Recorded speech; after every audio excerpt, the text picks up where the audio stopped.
do that.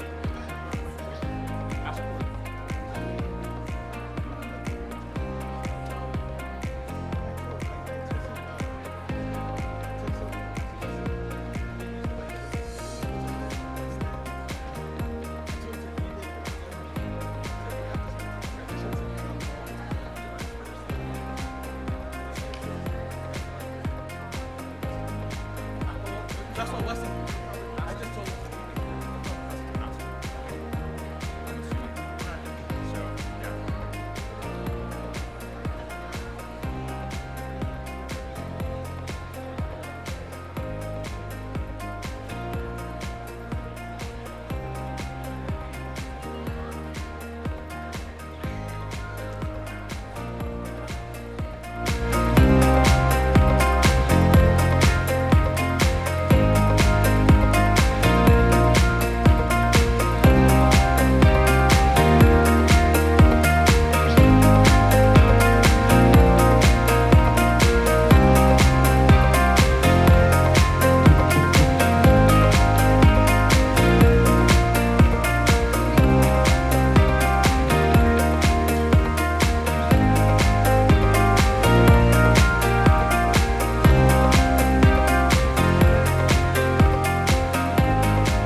morning.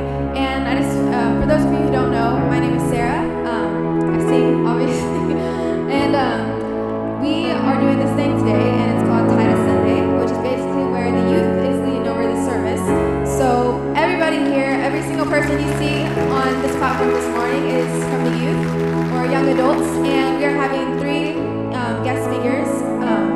They are all here today, and they will be bringing the word in three different portions. And we will have a human video made by Elena Harrell. And like I said, we are all youth. We're all pretty young, so it's so good to be able to show you what God is doing in our lives, and it's so good to be able to lead y'all in this Sunday. So we hope y'all just sit back and just worship the Lord and praise His glorious name.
just set a fire in us that will never be burned out.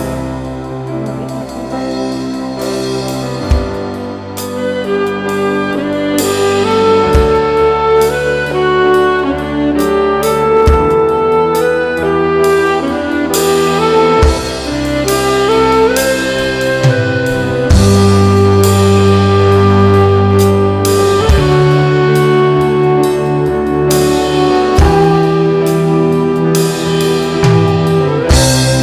you.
for you know the testing of your faith produces steadfastness. And let the steadfastness have its full effect, that you may be perfect and complete, lacking nothing. Let us pray.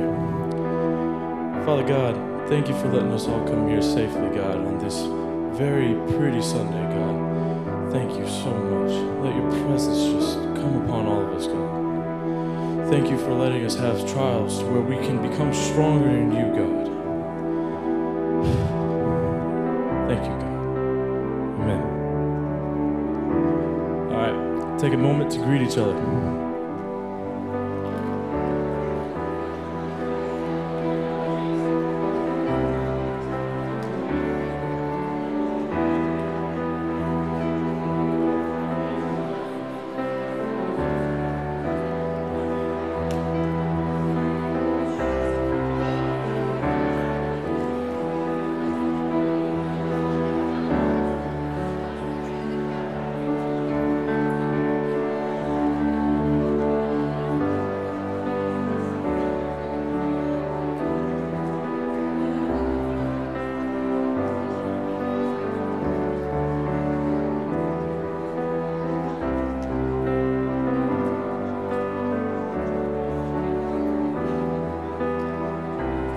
Good morning. It's good to have you all here with us.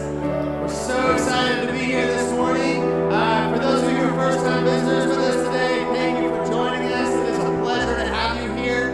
This morning, as you noticed, it was already mentioned once, but this morning we've got the youth group is doing the service, and I told Noah that I'd come up here and help him out instead of just throwing him to the wolves on his own. But if you notice on your bulletin, it says Titus Sunday. Titus Sunday, that's what that means. Titus Sunday, the book of Titus, Paul says this in verse 4 of chapter 1. He says, "To Titus, my true child in a common faith, grace and peace from God the Father and Christ Jesus our Savior. This is why I left you in Crete, so that you may put what remained into order and appoint elders in every town as I directed you." Titus was a mentee of Paul. Paul brought Titus to the Lord, as he says, a true child of the faith. He brought Titus to the Lord, and he mentored him, and he raised him, and he taught him what he needed to know, and how he needed to know, and what to do. And now Titus is in a point where Paul says, you go to Crete on your own. You don't need me anymore, right? Go to Crete. The place is totally messed up. The people are terrible, and there's no elders in the church. Go have fun, right? And so Titus, who's been mentored by Paul, is now sent out on his own to help restore and build up the church that is in Crete. And so the idea of Titus Sunday comes from this concept of mentoring and training up the younger generation and putting them out there so that they can step out in the gifts that God has given them, so that they can practice and they can use, and we as the church can encourage what God is doing in their lives. So it's amazing this morning to be able to be here and to worship with them and to hear them speak in a human video. It's going to be incredible. And we just want to just praise these teenagers for everything that they are allowing God to do in their lives, and just the work that is happening in the youth group. We're so excited for them. And so that is what Titus Sunday is. And so we're so glad that you're all here this morning for Titus Sunday and that you can participate in that with us. Discovery class is starting back next Sunday. And if you don't know what that is, Discovery class is basically the class you go to find out more about this church, Humble First. You get to connect and learn and meet everybody. And if you need more details, that'll be in your bulletin. In your bulletin is a insert. This is the Honeydew Helpers. The Honeydew Helpers, this is a new ministry that the church is starting at. And it's going to be awesome for those of you who read the insert. There's information in there about who you are, a member, a regular attendee, a widow, single, someone in the military, spouse, disabled, seniors. The ministry of Honeydew Helpers is to help these people and say, look, we know there's things in your house that really need to get fixed, but you might not be able to do it on your own. So we want to come alongside and help you do that, right? And so you take this insert, read it over. There's a phone number on there for you to get in contact with them. If you have something that you really need to get done at your house and you just can't do it, contact the Honeydew Helpers, and they'll see how they can come and help you out with that. Elena Harrell directed and choreographed the human video, which we're going to see after the announcements roll. So, ushers, if you can get ready, we're going to pray this morning. We're going to receive this morning's tithes and offerings. Heavenly Father, God, I thank you for this morning. God, I thank you for everything that you're doing. I thank you for your presence that's already been with us through the worship this morning. I thank you for the teenagers who have taken leadership in what you've called them to do. God, I pray that you would continue to guide them and direct them in your calling. Lord, that they would have their feet and their steps sure in you, Lord, that you would be the light in the path, God. Lord, we pray that as a church we would come alongside of them and help them to grow and to raise up in you and to walk with you. Pray that there would be encouragement and strength for them. And God, this morning as we receive this tithes and offerings, we pray and ask, Father, that this would be for your glory. God, that as we receive these offerings, God, that we would use it to further your kingdom and to bring glory to your name. And Lord, that you would be honored and blessed by the sacrifices that are made this morning. Lord, we thank you, we love you, we pray in your name. Amen.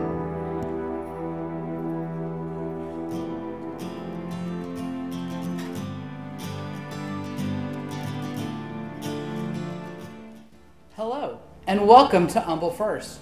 We're so excited you're here worshiping with us today.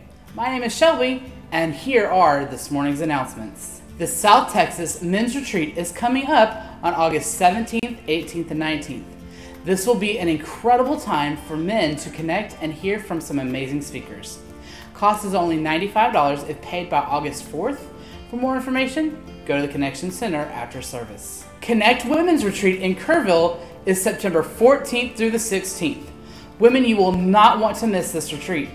Early registration ends August 14th and the cost is only $100.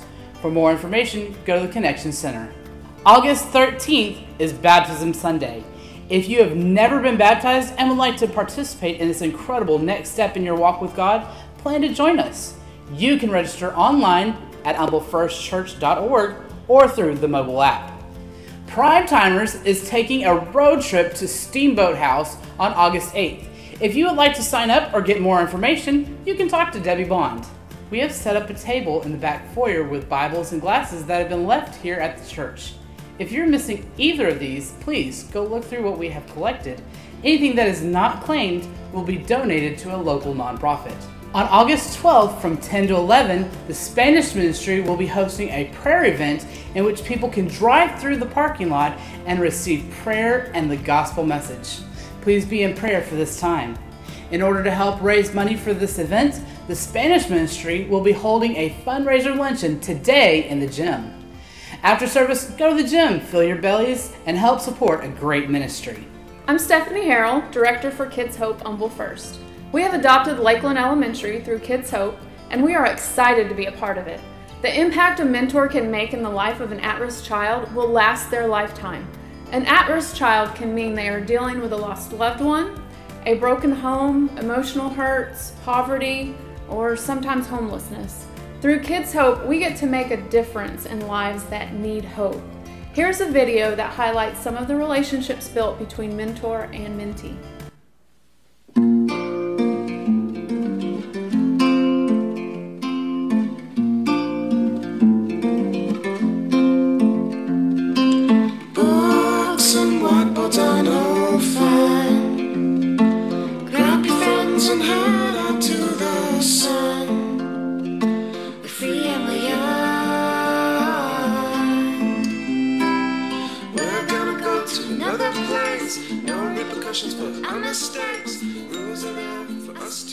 Hello, I'm Julie Fahey, the principal at Queen Palmer Elementary School. I want to take a minute to thank our Kids Hope mentors. You have made just a huge difference with our students here at Queen Palmer. First of all, my kids are so excited when it's their mentoring day.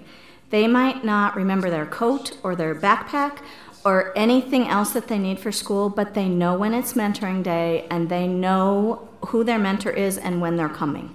The kids love it. They love the program. They love when their mentors come in. And they look forward to meeting with their mentors. They're excited about being here. They watch in the hallway when the day is that they're meeting up with their mentor. and they know that they're looking forward to an hour of undivided adult attention. I'm Becky, and what's your name? Sayana. Sayana, are you my mentor? No, I'm your mentor. Alex is like a good person. You get to play games with your mentor. It says good things, and it says good things will make me happy. She reads me a book sometimes. We can do Play-Doh something, or I might not think I'm good at it. Then she would just say, you can do it, just try. And then I would actually be good at something. One day I was nervous about this test, and so he's like, you can do it, just keep on trying. And so we do a lot of good stuff together. He encouraged me a lot. Like today, if I bring my cars, he'd play with me, and I had a fun time with playing with him. We're gonna go to another place, something place. La la la. We're gonna slip through a crack in the wall.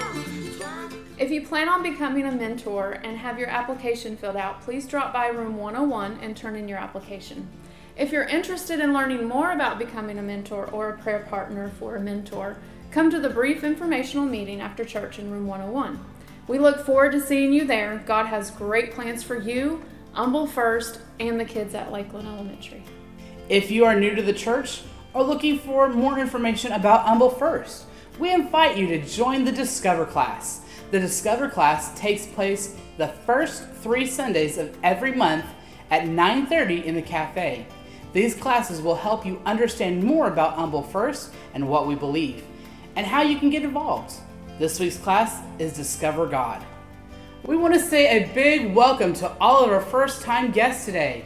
It's such an honor to have you with us. If you would take a moment and fill out the connection card in the seat back in front of you, and then take that card to the visitor center after service, we would love to meet you in person and give you this awesome special gift for worshiping with us today.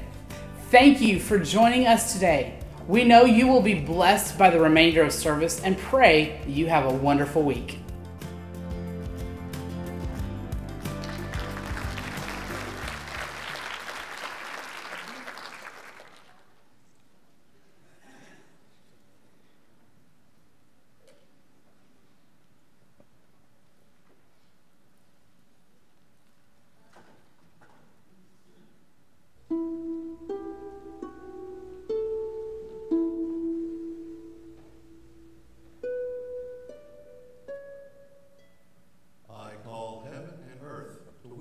Against you today, that I have set before you life and death, the blessing and the curse. So choose life in order that you may live, you and your descendants, by loving the Lord your God, by obeying his voice, and by holding fast to him. For this is your life and the length of your days, that you may live in the land which the Lord swore to your fathers, to Abraham, Isaac, and Jacob, to give them.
How about our kids?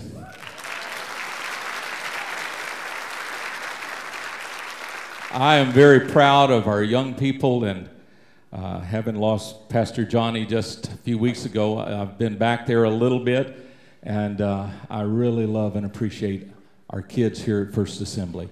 And I know you're proud of them. Elena, you did a great job in putting that one together. Amen. And Sarah is the one that led our singing, and didn't she do a great job? All of them that are musicians and singers. I want to make mention of just a thing or two. We have had a sad announcement we have to mention to you, that Martha Clark, one of our long-term members, has passed away, and just yesterday we will be having announcements forthcoming, and so check our website on that, and we'll keep you posted on that. Today it's my privilege to introduce, for Titus Day, 3 different guest speakers of our youth.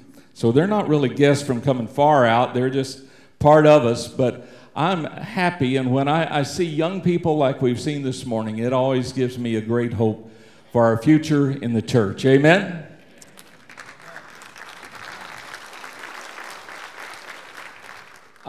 First of all, we're going to have come speak to us Joanna Sierra, to a degree in nursing, and but she's open to the change of plan by the Lord if He would direct her in some different ministry or direction. Secondly, we'll come after her. I won't come and individually announce these, but will be Monica Castillo. She was playing on the keyboards over here. She is 20 years old. She is attending Lone Star College and is pursuing a music teaching degree. Her passion is to be able to teach underprivileged kids in music, and possibly doing some of this in an area of missions in other countries. She also hopes to open a school for kids to teach them how to express their feelings through music. She is a part of many worship teams here at First Assembly, including Journey, the young adult ministry we have, Impact Youth, and our Sunday morning services. So we get a lot of use out of Monica. I'm very proud of both of these girls. And wrapping it up is going to be Matthew Scott. Matthew is 20 years old. He is going to be continuing his education at Lone Star College. He has attended Humble First since 2009 when he and his family moved here from California. His educational goal is to be an optometrist, and he is called to become a children's pastor. As a grade of a children's pastor is our children's pastor, Pastor Vicky. That's a great commendation there, Vicky. His words there. I want to say hello in West Virginia at the Texans practice camp to Leo Scott, Matthew's dad, who I think is watching us by way of streaming video. And we get different reports, and it's always a blessing when people are on vacation or can't come or sick or whatever, or transplanted to a horrible place like Texans training camp. Can you imagine suffering through that? 10 degrees cooler. I am glad that we've got a cold front that come in today. I understand it's not supposed to be up past 95. Sounds good to me. One thing that I want to do today, as these 3 come and begin to minister to us, I take them very serious as ministers of the Word of God. I want you to holler a good amen when it fits. I want you to give the Lord a good, appropriate hand clap of appreciation when it fits, and encourage them. And they're going to encourage you and be a blessing to you. Would you give all 3 of these a real good hand clap of appreciation? All right, Joanna Sierra. By the way, her dad is my personal mechanic. He does the best job that you can imagine. Gilbert Sierra. Good morning, I'm a first.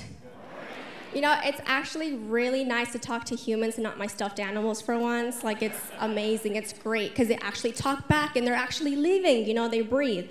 Okay, so I want to start off first by saying thank you to Pastor Poole. Thank you for this great opportunity that we have. Me, Monica, and Matthew have been working very, very hard this last month. We've been praying a lot. We've been meeting together. We've been trying to combine all of our messages together because God has put different sorts of topics in our hearts to present for you today.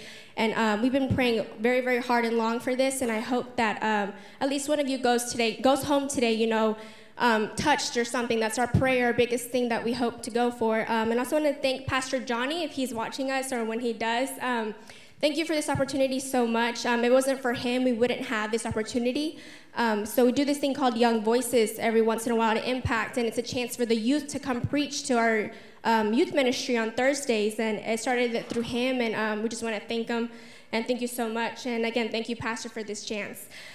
So today I'm going to talk to you a little bit about David and Goliath. And I'm going to refer to Goliath as the giant and not Goliath because for purposes that you will see. So the story of David and Goliath, or the giant, is David was a shepherd, and he was not chosen to go into battle. And the battle was between the Israelites and the Philistines. And, back in the day, armies would do this thing where instead of, to save a lot of bloodshed, they would pick their best soldiers from each side, and they would say, you know what?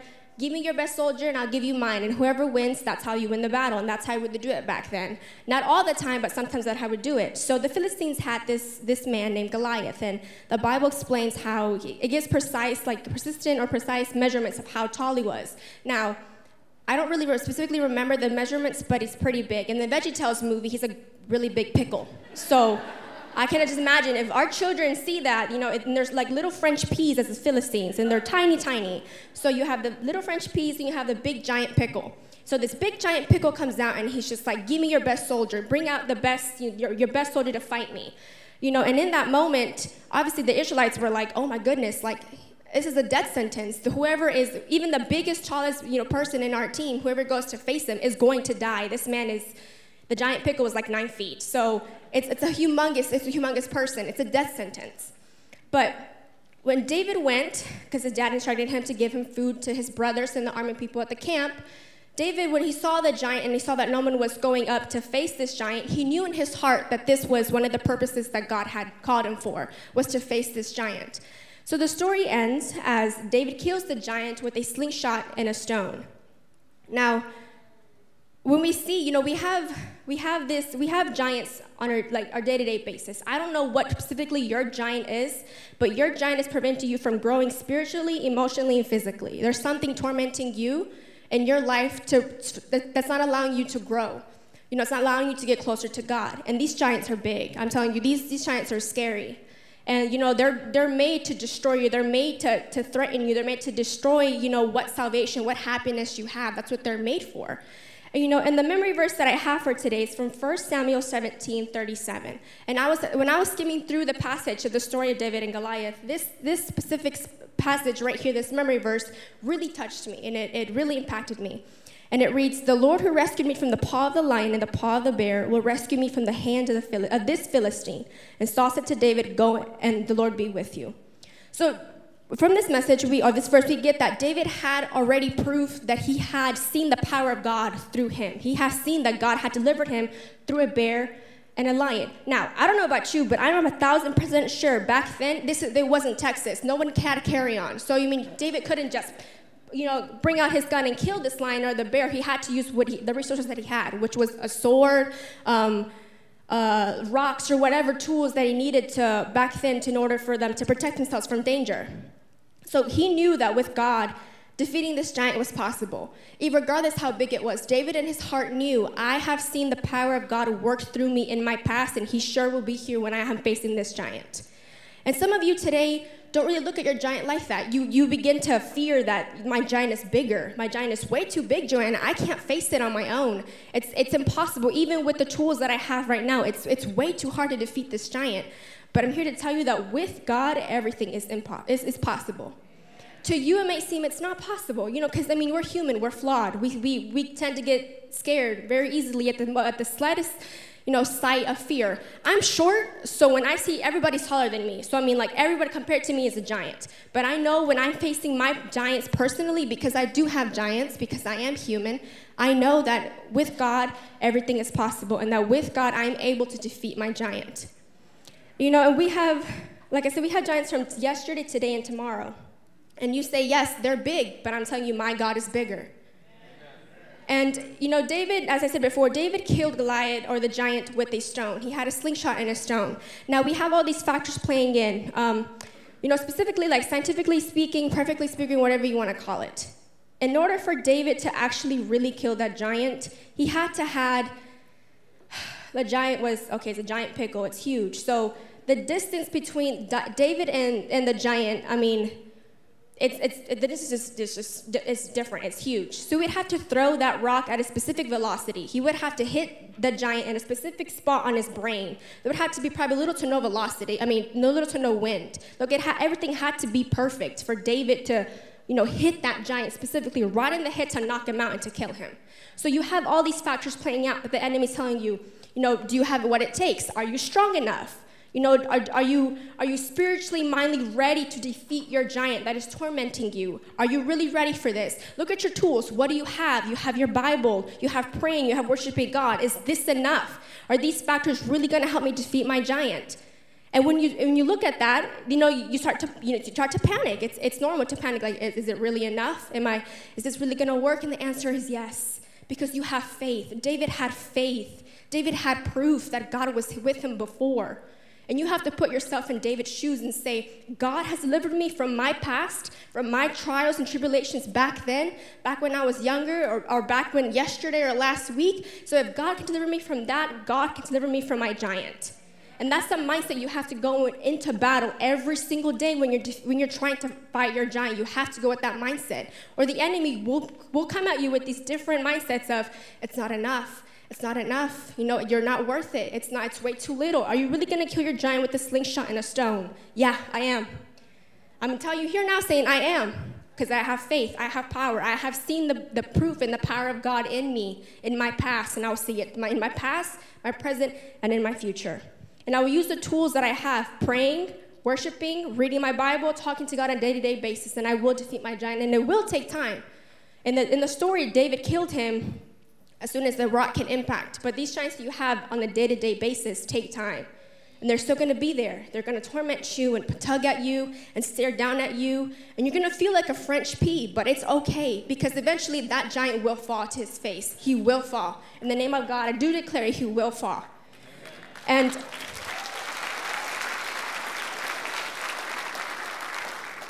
so if the God of David helped him defeat this giant, that same God can help defeat your giant.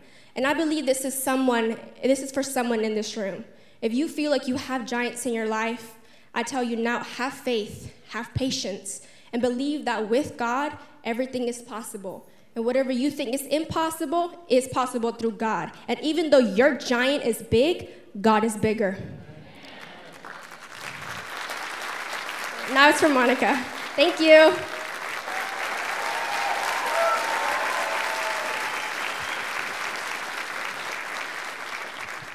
Good morning.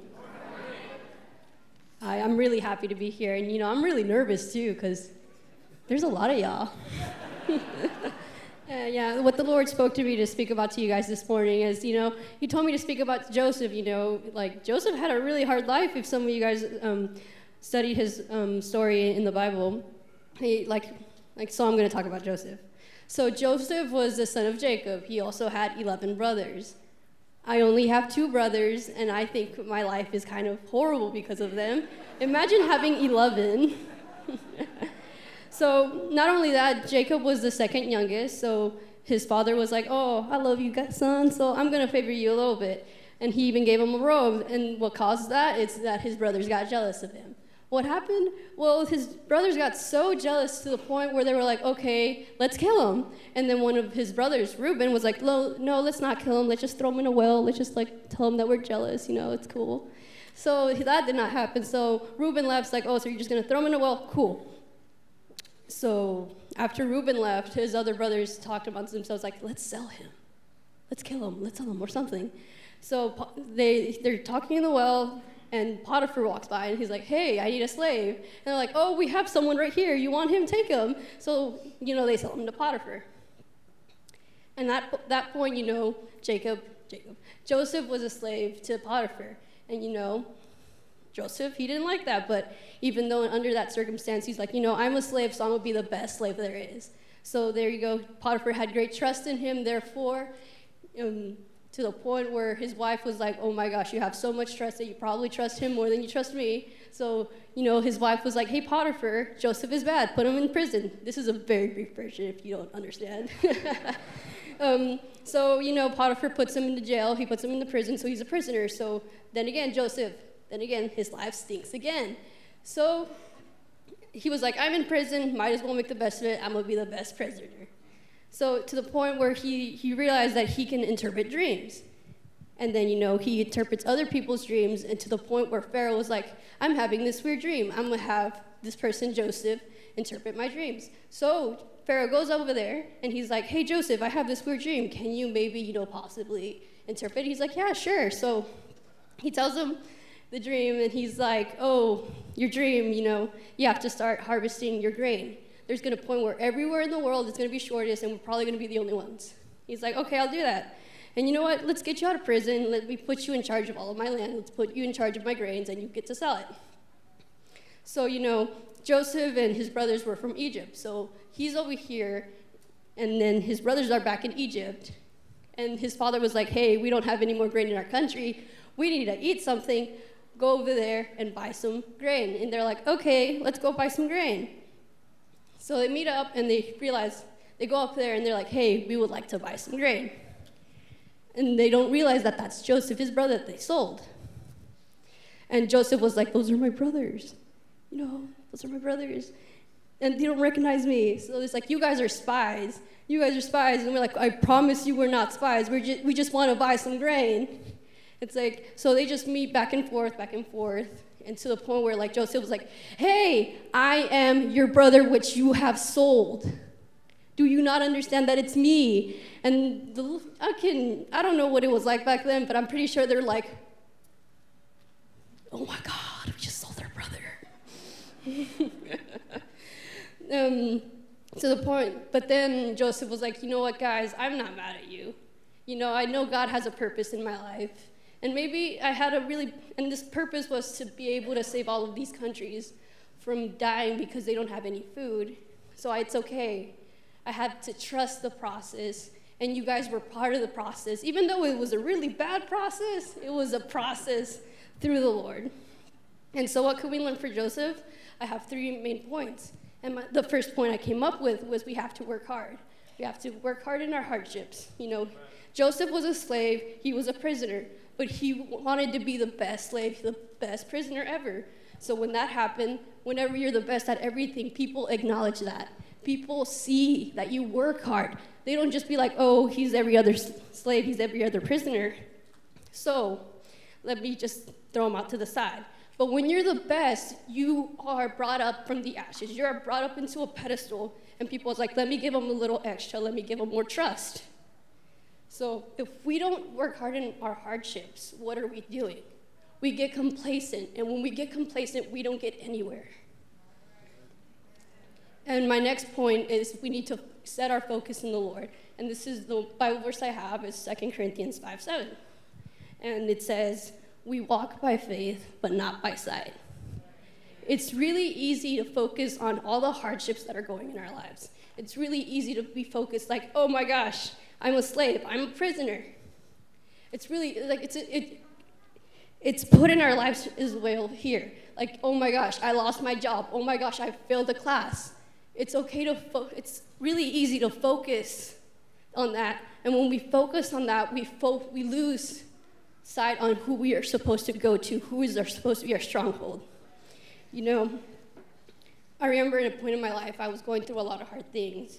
And, a wise woman was like, hey, if you saw the size of the blessing that you are going to receive, you would understand what you're going through right now. And that hit me so hard that was said to me 3 years ago. And it impacts me to this day, to the point where I was writing up my message, and it hit me in the heart so hard that I'm like, I have to put this in here. And I hope this hits you in the heart as well as it did to me. So we need to work hard. We need to set our focus in the Lord. And my last point, and it's something that a lot of people don't have. I don't even have this that much, and it is patience. And put this as a key point in what we can learn from Joseph, because we don't know how long our hardships are going to be. We don't know how long our trials are going to be. We have to endure some pain, endure some suffering before we can see the blessing that God's given us. Because I realize God's not going to bless you just because you're doing nothing. You have to do something. You have to impact lives. You have to make something out of what you're in. I've seen people impact lives just by speaking. I've seen people impact lives by music, and they don't even have music instruments to play with.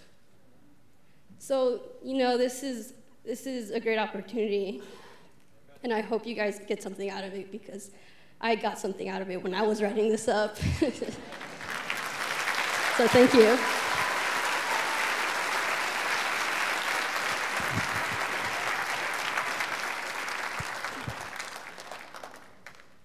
Good morning. How are y'all doing this morning? Good. Man, it's so much more different than sitting down over there watching people preach. It's a lot easier. So, information is without application is completely pointless. We can stand up here and tell you everything you need to know about what happens in the Bible, and all you do is take it and listen to it and then walk out of here. But until you apply it to your life, that's when it truly matters. Right? So my point today is you're greater than your mistakes, whether it be past, present, or future. You're greater than your personal mistakes. You're greater than the mistakes of your genealogy, your ancestry. Because no matter what happens in your life, there's going to be rumors. There's going to be things that you can't control, right? And those things not only come from you, but they come from people before you. Your parents, your grandparents, they come from people that you have no control over their actions because you probably didn't exist, right? So one of the examples that I have for you today, and Brother Ray Delgado, I don't know if he's here today, if he's watching, but he was the one who brought this to me in Sunday school one time. And it's in 2 Kings, and it talks about, in 2 Kings 21, it talks about Manasseh. I don't know if you guys know who Manasseh is, but Manasseh was one of the kings of Judah. And Manasseh 21:16, it says, Manasseh also shed so much innocent blood that he filled Jerusalem with it from one end to the other. This was in addition to the sin he had caused Judah to commit. Consequently, they did what was evil in the Lord's sight. Now, is that a good king or a bad king? Bad king, right? That's not necessarily the best king, right? Then it talks about later in that chapter, it talks about 2 Kings 21:20. He did what was evil. It talks about Amon. Amon was the next king, right? Amon was Manasseh's son. He did. It talks about in 21:20. He did what was evil in the Lord's sight, as his father Manasseh did. So obviously, if he was almost an exact replica of Manasseh, was he a good king or a bad king? That wasn't everybody. Was he a good king or a bad king? It was a bad king, right? Then it later talks in the 22nd chapter about Josiah. Josiah was Amon's son, so that means that he was Manasseh's grandson, right? So it talks about in 2 Kings 22:1, Josiah was 8 years old when he became king and reigned for 31 years. I don't know about you, but an 8-year-old king, that's crazy, right? And to have that image of his grandfather and his father to be terrible kings, and now that puts a lot of pressure on an 8-year-old. But it says he reigned for 31 years, right? That's pretty cool. So in the next verse, it talks about he did what was right in the Lord's sight and walked in all the ways of his ancestor David. He did not turn to the right or to the left. That's amazing, right? Because no matter what happened in his life, no matter what happened in his father's life and his grandfather's life, he didn't let that stop him. He didn't let that affect him negatively. He did what was right in the Lord's sight, just like his ancestor David. That's so cool. And I bring in, if you'll pull up the scripture verse Ezekiel 18 through 20, it talks about as for his father, he will die for his own iniquity, because he practiced fraud, robbed his brother, and did what was wrong among his people. But you may ask, why doesn't the son suffer punishment for the father's iniquity? Since the son has done what is just and right, carefully observing all my statutes, he will certainly live. Verse 20, the person who sins is the one who will die. A son won't suffer for punishment for his father's iniquity, and father won't suffer punishment for the son's iniquity. The righteousness of the righteous person will be on him, and the wickedness of the wicked person will be on him. That is so amazing that we won't be accountable for the people before us. We have our own path that God has set. We have our own a journey that God has put upon our lives, that it doesn't matter what other people have done before us. It doesn't matter anything that they did, as long as we're sticking to where God wants us to be and we don't stray to the right or to the left. Right? So we talked about how we don't, it doesn't matter what happens in our life. It doesn't matter what our past mistakes are, so long as you give it to God, right? So long as no matter what happens in your life, it goes to God, right? One of the coolest, quotes, I went to one of my friend's funeral, actually, here at Humble First. It was a year or so back, and it was Pastor, I don't know if you guys remember Pastor Bobby Rollinson, who's our old children's pastor, and something that he had said in the eulogy that he brought was, as a Royal Ranger, and you guys know what Royal Rangers is, Royal Rangers are mentoring future godly men ministry. It says, as a Ranger, the pledge, our Royal Ranger pledge, it says, with God's help, I will do my best to serve God, my church, and my fellow men, to live by the Ranger code, to make the golden rule my daily rule. But that first part is so amazing because it doesn't say, with God's help, I'm going to be perfect. It doesn't say, with God's help, I'm going to try to be perfect. It says, with God's help, I will do my best to serve God, my church, and my fellow men. I will do my best to, no matter what circumstance comes my way, no matter what happens in my life, I'm going to do my best to live for God, to serve God, right? And so, knowing that you have no control over the people before you, knowing that you're going to make mistakes both today, tomorrow, and yesterday, you did make mistakes, right? Because I know, raise your hand if you're perfect. Awesome. Nobody's perfect. That makes me feel good because I'm not perfect either. You're going to make mistakes no matter where you go. Whether it be small, whether it be big, you're still going to make mistakes. But it doesn't matter so long as you what? Give it to God, right? Whatever, like Joanna was saying, whatever your giant may be, as long as you give it to God, as long as you pursue God, pursue His righteousness, pursue the glory of God, right? No matter what happens, you can face those giants. And then when Monica was talking about the life and the struggles that Joseph went through, as long as he pursued God, as long as he didn't let anything stop him, no matter what came his way, he was brought glory in the end, right? And blessings. And I love the 3 points that she brought up. The last one is something that struggles really a lot with me and with other people as well. It's just patience. Because no matter what you go through, it's going to take a long time for it to go and come into effect and for you to actually get to the end of the race. Looking at a 5K, it's so easy to say, I can run a 5K, but until you actually get into the 5K, it's a little bit harder, right? Just a little bit. In Micah, it says to give all your issues to God and He will cast it into the sea, right? To give it to who? To give it to God, and no matter what, He will take care of it for you. You know, there's another song, a song by, I don't know if you guys know who Jordan Felice is. He made some songs that play on KSBJ quite often. But there's a song on the beginning of one of his albums, and I'll read the lyrics to you real quick. It says, life can be a heavy load when you think that you're all alone. But there's something you should know. There's a place to let it go. Where there's peace, no more pain, where your sins are washed away. So just carry your troubles to the water. Watch your hands be clean. Carry your troubles to the water. Set your spirit free. And it's just that little excerpt, and it has an acoustic playing with it, and it's just so amazing because a lot of times we think, and Joanna hit it right on, and she says a lot of times we think that our giants are so big that the things that we think that God can do can't help us in this situation. The tools that we have, the Bible, our voices, our prayer, and our praise and worship can't help us in the time of need that we have.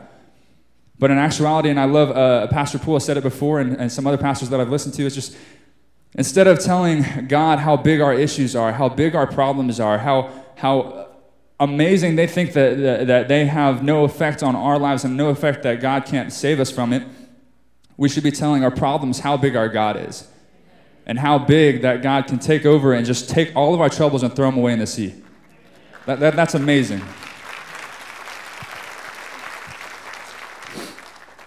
Now, I'm going to ask the praise and worship team if y'all come up real quick. And then our prayer team, if you guys will come up as well. If you guys will stand with me, those who are willing and able. You know. One thing, and I said at the beginning of this, information without application is useless.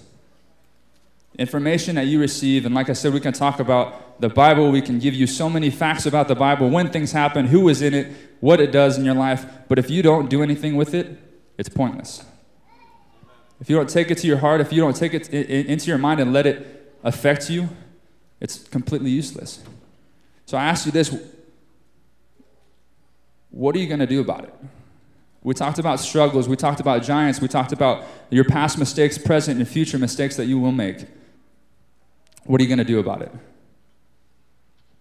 You may be standing here and you may be, and I'm one of the ones that's guilty of saying, gosh, God, my problems are huge. Gosh, God, what are you going to do? What are you going to do for me? My problems are so big, they're overcoming me, and I'm having issues.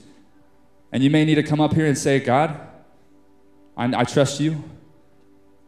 And tell your problems, you see my God? He's bigger than a pickle.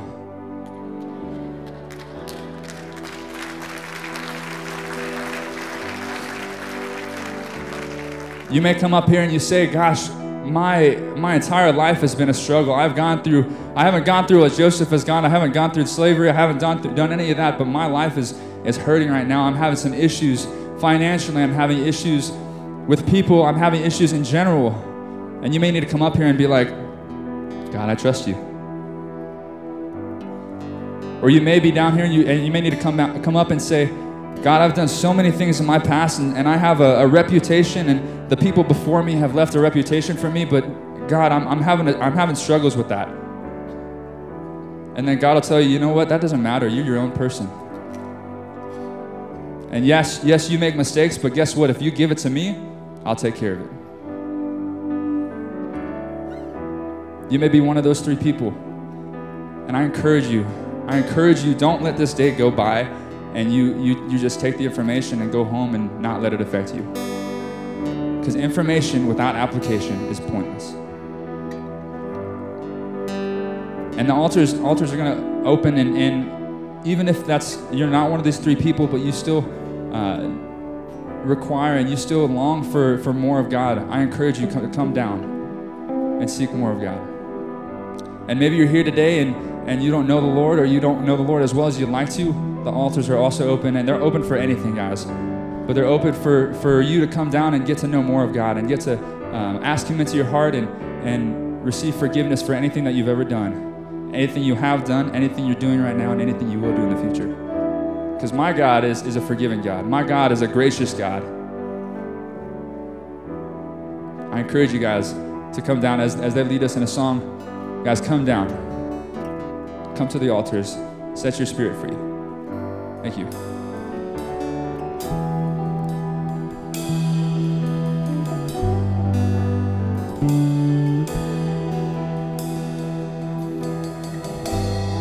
All three of our guest speakers today have done an incredible job, haven't they?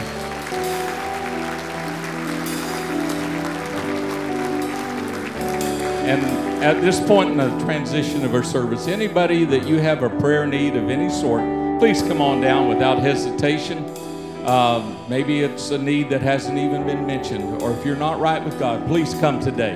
God will bless you. And I want our singers to sing one verse, and then if you need to be dismissed, you may.